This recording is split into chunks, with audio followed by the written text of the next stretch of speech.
Hey you guys, welcome back to my channel. So today I'll be showing you how to do a perm rod set.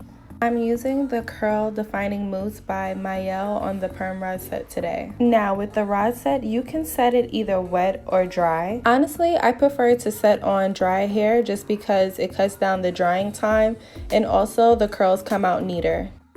Each section needs to be saturated and detangled before placing the rod on the hair. Also, when you set the hair, you also want to place the rod in the direction that you want the hair to fall.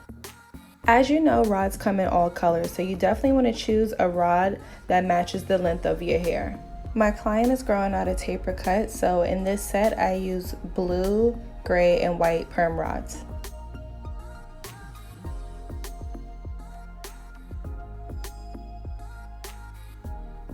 Okay, so she's officially dry, so this is the takedown process.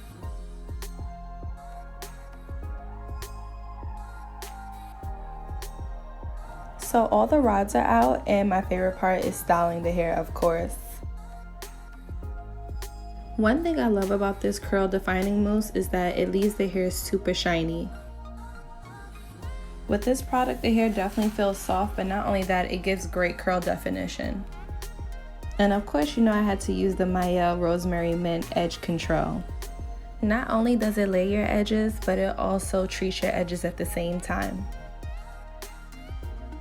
Okay, so now that the edges is laid, I'm using a hair pick at the root to give it some volume.